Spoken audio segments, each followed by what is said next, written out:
Hey everybody, and welcome back to the Cows channel for a very special, just when you think it's safe to take a little bit of a break from the Dungeon Beneath because you have more games coming out.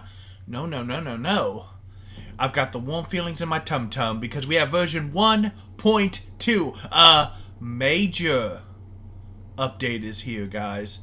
Ajor update is here. Welcome back to the Cows channel. This is just going to make me find the time to play this game. Was going to take like a very short break. I'm trying to cram in beating Loop Hero before Dark Deity comes out. They released this really cool roguelike. I'm starting to enjoy the roguelikes called Last Spell. And nope, we're playing this game some more pretty soon. I'll find the time somehow. I don't need a life. I don't need sleep. I can take naps at work, I'm sure, somehow. The Nazatoth. I don't know if that's even how you pronounce it, but that's how Nazatoth update. Nazatoth, Mother of Shadows, has arrived in the Dungeon Beneath. This update also brings a number of new and updated characters. Look how cool she is. So, right away, they're giving us a little teaser of here's some new characters. We have Ghost. Oh, Jinky Scooby, we got Ghosts. Zoinks! So Mother Shadows cannot be targeted and disappear at the end of each round. Okay, so it's kind of like a new updated way of fighting from the Illithar. So Nazatoth is the third of the old god, cloaked in darkness. Nazatoth commands an army of shadows. Nifty. So I'm pretty sure they're like the ghost characters that you cannot hurt. I noticed they cutely did not show you how much HP she has. I'm pretty sure it's like the ghost and characters, other untargetable characters that you have. So it's going to be like how they screw you and what you can do against them. We have new characters. We have... Are these heroes? I think that's a hero. So Ima, the Lightning Caller. She's a Lightning Caller. Is a level 3 elf fighter. With a name like Lightning Caller, I wouldn't have expected that. 7 hit points, 1 attack power, 4 speed. I'm not impressed yet, but counter. Give all other allies +1 power. Huh. So whenever Ima takes damage, so if you've got healing that you can just stack on Ima, you can get a major boost to your damage.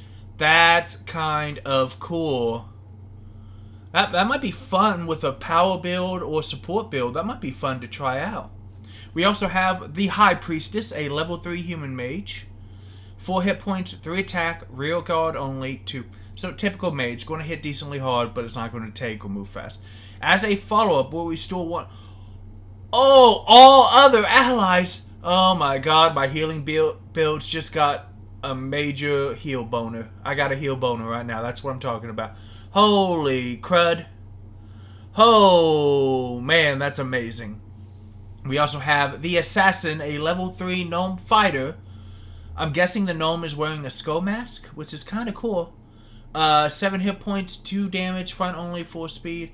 Poisonous, and enemies take 2 damage more from that's pretty...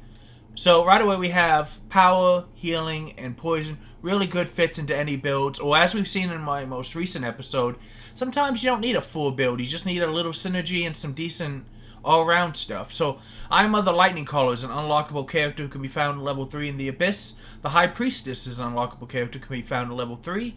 And the Assassin can be unlocked and found in 2 or 3 in the Underneath or the Abyss. We also have some character buffs. This patch has increased the power of a number of level 3 characters. Looks like, yeah, I think they just freaking buffed a bunch of heroes that were not getting picked a lot. So Ares, the last knight, is now, whenever this character gains armor, they also gain 3 power. Previously... Oh, that is such a huge buff. So previously, they gained the power instead. Now, Ares both hits and tanks harder. Dude, that makes Ares a lot more choosable. Choosable? Recruitable. Whatever. That's pretty cool. So Ciro, the Master Animist, somebody we've always wanted but never really had a build that would fit them. Now restores 1 hit point whenever an ally is summoned. Bear form also has the ability and also has 20 hit points Okay. So basically, Zero lasts a little longer, which is okay. Basically, Zero now fits into summon builds, which is not terrible. So you want a character who can just constantly summon. The Devourer got a very small buff of 4 hit points. Oh, Edric the Fencing Master is now multi-class, so, you know, they can use anything. That's going to unlock some really cool item combinations with them. Eoxto, the Hatchling Ward, now fills the board with hatchlings at the start of the battle and on death, previously triggered only on death. I like that. Lizards have a lot of synergy. You'll have a little extra synergy with all those hatchlings. You also have some tanky stuff. So yeah, you get double the hatchlings. Well, potentially double. You get a couple extra hatchlings. And Tall, the Exile, will now gain 3... Whoa. So a Minotaur friend now gains health whenever they kill, as well as gaining extra attack for every... Dude, that's like a Berserker build right there. That's... So your heroes are better. Now this is something that I'm kind of happy to see, because for some weird reason, the heroes... Well, they're not heroes. Your hero is technically... But the named characters didn't always have abilities and stat points and stuff that made them quite the most usable. So this is just making them better. You have more of a reason to choose, because they're pretty rare to find for the right build. So I like that. Quality of life improvements. You can now see what Andromedus will transform an item to if you've previously I don't really like that thing, but that's just my playstyle, but that's pretty cool. Some artifacts can no longer be found in the Underneath and the Abyss, specifically the Merchant's Secret, counterfeit coins, Jack's Fiddle, and the Royal Insignia. While these artifacts can be powerful, they're underwhelming if you find them later in the... I like that. So, taking the stuff that needs to snowball out from the middle and latter parts of the run. I like that. Bug fixes. All slimes are now correctly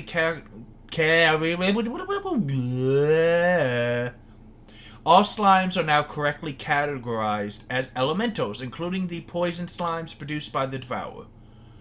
Probably good just because there is some synergy. Fix several menu-related audio bugs.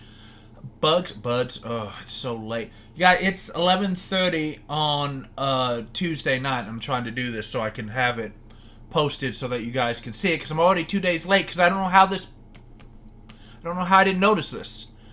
I hadn't noticed any audio bugs, but hey, I'm partially deaf, so good for that. The first battle now correctly displays the 4 gold reward, which I like. Somebody was nice enough to explain in the comments, and I realized that is true. The first battle gives you 4 gold because you pretty much always get to a campfire after your first battle. And that guarantees that if you don't like anybody at the campfire, you can get 1 reroll and still get a new character. And a tooltip now displays for multi-class characters. I don't know if that's a bug fix or a quality of life, unless they put it in and then it wasn't always displaying. Then it's a bug fix. Do you have any thoughts you would like to see in-game? Let us know on the forums. So the one thing I've been requesting that they said they're looking into is, you know, Mariana and Jack. Jack shouldn't take up a space here in the front or the middle. He should be deployable back here. But that is asking for a huge rewrite of the rules. So I don't even know if they're going to do it. Or if they'll be like, Cal's not... We can't do that. But Cal's not wrong. Mariana and Jack are a very great hero combo to take at the beginning of your run. But because Jack and the hero don't really get buffs, and you don't really find... The game's not long enough to really give your hero many items either. So Jack really becomes kind of worthless. He works good in a decent summon build. I think... Does he count as a summonable character at the beginning of a fight? I can't remember. If he does, that's great. Because that just empowers the summon builds like our little... Who was it? Devourer. Yeah, Zero will get an extra... Well, it won't really matter because Zero will restore 1 health, but if Jack is summoned at the beginning of the fight, Zero is going to be at full HP. Barring any kind of weird rule or item that I can't think of that would let you start with less than your max hit points. It doesn't matter. The point is, first of all, we're going to rate up this post. Oh, there's only one to discuss. Awesome update. Now I gotta play more. Looks like they added those new characters to unlock too. I can give an award? How do I do that? Why would I do that? I don't know. But yeah, so some really cool, great new name character. 2 really cool, powerful characters. The Assassin's actually a mid-tier character because they can be unlocked at 2 or 3. But still, great buffs to these named people. Quality of life improvements are pretty good because they make the game more... They don't necessarily make the game easier. Because in Dromedalis, you have to still experiment with the items, so now you know if you actually want to do that. And that's just, making you not have to carry a sheet of paper. I like it when games do this. If you know the knowledge in-game, why are you making me write it on a separate piece of paper? It doesn't make any sense. And rotating artifacts that really have to be chosen at the beginning of the run or else they're worthless is good.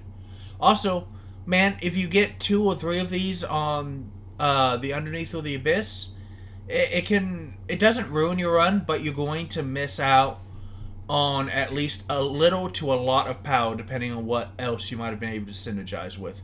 And then bug fixes are always nice. Guys, I'm going to find some time, I don't know when, but I'll play more Dungeon Beneath. We'll keep going it. We'll probably keep it as a nice little, 2.5 game. Because really, making a couple episodes of the Dungeon Beneath does not take that long compared to other games. And looking for a lot more stuff. E3 is next week. We might find some really cool new games. And I'll see you guys next time. Nazatoth. Yeah, no, unlike Resident Evil 8, no one's going to be thinking of this as a mommy. I appreciate that. She looks like an old god. Bye, guys.